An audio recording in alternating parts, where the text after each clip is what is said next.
Hey guys, how we doing? Just Juicy here, bringing you Monday content. Slightly different today. We've got one of the inner circle with us, Charlie. How you doing, Charlie? Yeah, fine, thank you, buddy. Very well. Good, good. Now Charlie's got a little bit of an injury, so what we're going to do is just go through a few movements and stuff, and seeing if we can have a look, see if there's anything glaringly obvious going wrong in his movements, and then see if we can get it right. So give us a little brief history of your injuries, Charlie, lad. So basically, I've had quite a few injuries whilst I've been playing. I've had um, a stress reaction. I had an MRI, and they could see a small fracture in there. That was about 2 years ago now. And I've had some niggles with my shoulder as well. I had an MRI on that done, and they said that they couldn't find anything in there, but it's been quite a long road to being able to get back to throw and bowl again properly. But seems to be pretty much back to how it should be now, which is good because that sort of held me back from being able to train quite a lot. So it's good to be able to get my arm up overhead again and get out there with some weighted balls and things like that and have a bit of a practice. So it's good. So since you've been back, no issues with that shoulder or back at all? No, the back at all. Shoulder still niggles every now and then, but I keep on top of that sort of in the gym and things, trying to rotator cuff strengthening, things like that, and warming up everything well before I do any sort of throwing activities. So whether it's game day, whether it's training, it's pretty sort of trying to make sure it's warm and ready to go before I do anything Sweet. at all. So shoulder quite a lot. Okay. So lots of soft tissue on the pec and the tricep and the lat and everything? Yeah, it's definitely mostly in the pen on like the back of my shoulder as well. Lots of releasing medicine ball. Release balls and things like that in there. Try and do as much of that as possible. And I followed the shoulder saver program that you put out as well a while ago, which helped. And yeah, and some other bits that you've sent me as well, which have been really good. So trying to keep on top of it, and it seems to be getting back to normal now, which is good. Great stuff. Cool. Okay. So now you've got a little bit of a knee issue. Just talk us through sort of how that's come about and sort of where the pain is and everything. So with the knee, it's a strange one. We played a game about a month ago now, and didn't really have any issues while I was playing at all until and then in the drive on the way home, I couldn't push the clutch down. It's just so much pain in my knee. It went away within a couple of days, and I almost completely forgot about it. My iced it and that when I got home and took some anti-inflammatories, but yeah, it had gone completely by the time I got round to the next game. So and it's been about 3 weeks now of pain, and yeah, so it's mostly when I sort of flex at the knee. Walking downstairs? When I'm walking, but yeah, so walking downstairs more than upstairs. Yeah. But walking on it seems to be okay. It's if I raise my foot off of the floor and then take all of the strain through my leg, that's when the pain comes. Yeah. Yeah.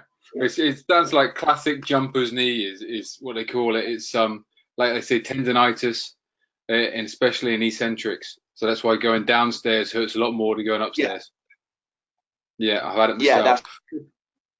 that's Yeah. exactly right. Yeah, So classically, the way they've always treated in the past is the stuff you've done, um, ice, compression sometimes, the anti-inflammatories, which, and because it's tendonitis, the tendons obviously join to the muscles, so they're vascular, so they get blood supply, which is why anti-inflams work for it. But there's just like a temporary halt to the pain. So it's not going to get rid of the problem. So let's jump in. Let's look at some movements. Let's start with the overhead squat. If you could show us an overhead squat, you just have to put the hands above head. You don't need anything to be holding on to. So hands above head, and just do 2 or 3 facing the camera, and then 2 or 3 to the side, if you can. yep, no worries. So is it?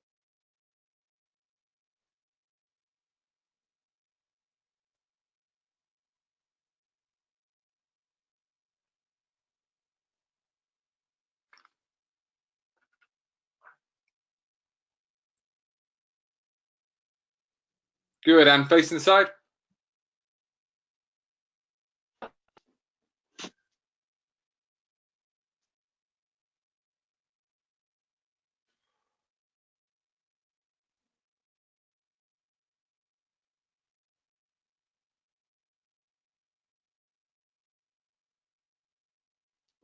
Okay, cool. Well, the glaringly obvious thing with that is your thoracic. You're lacking thoracic extension, which is a concern with your back history. So that will be the first thing we looked at. And you struggled almost to keep your balance as well.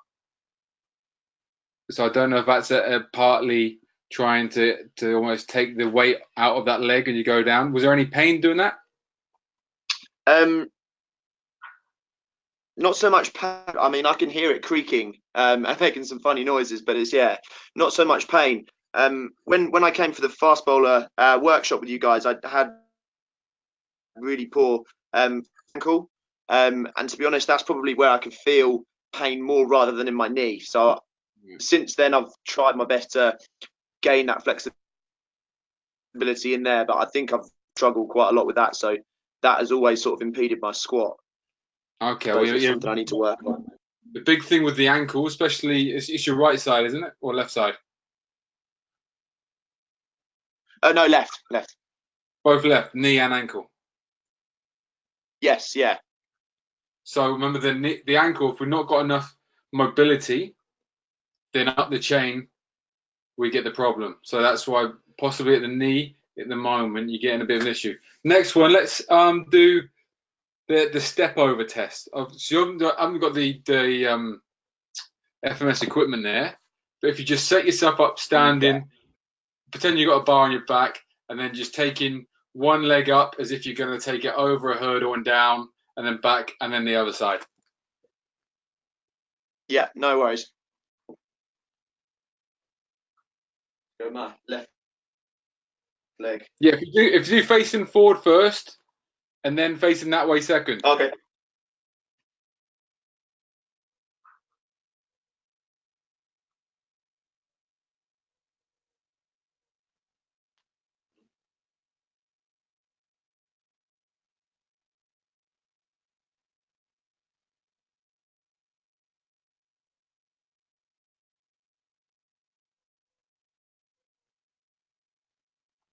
Good. Now face the side.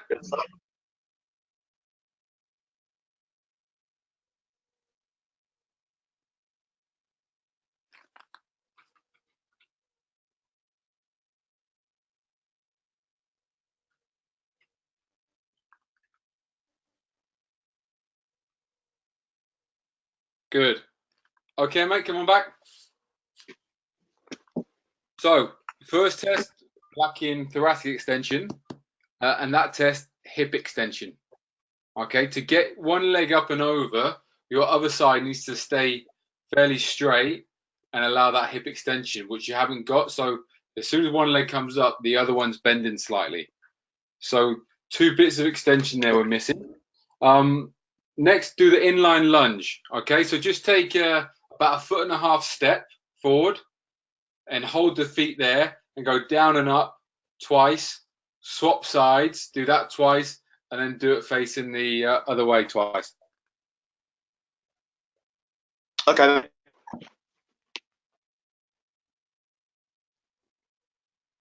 That's it, straight down and up.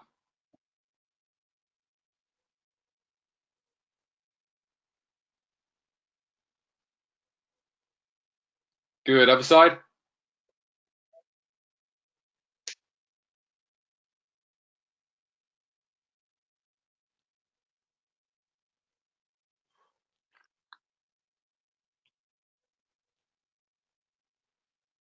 Okay, sit facing that way. The side. Yep.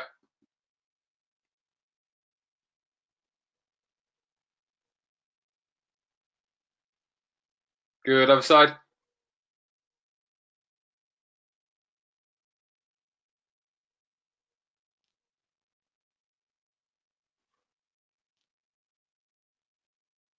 Good. Okay. So from that, you That get needs making some fun there.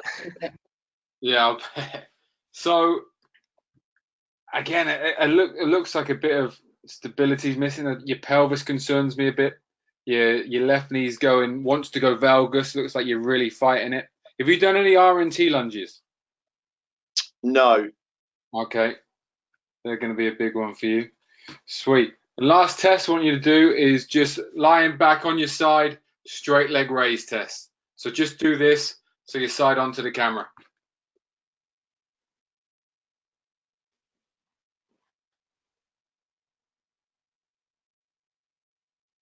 Good. Relax your head. Relax your head.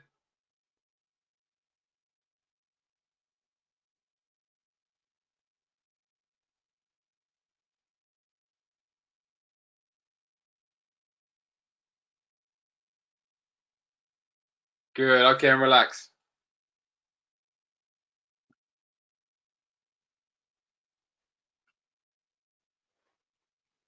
Okay, so you're struggling massively to keep your legs straight. The range isn't too bad.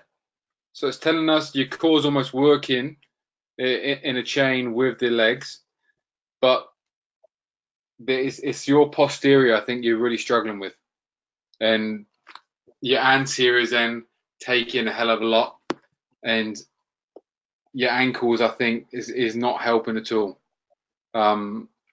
Just do one more test. I want you to stand up, put your left foot right behind your right one, but not right, like, so it's behind but to the left of it, and then come forward and see how far your left knee can come forward.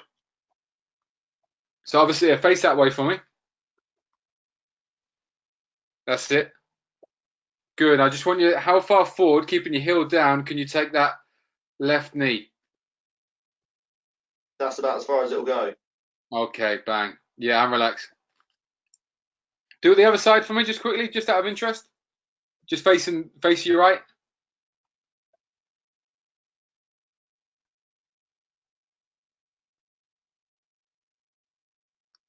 Okay. And relax. So both ankles basically are locked up.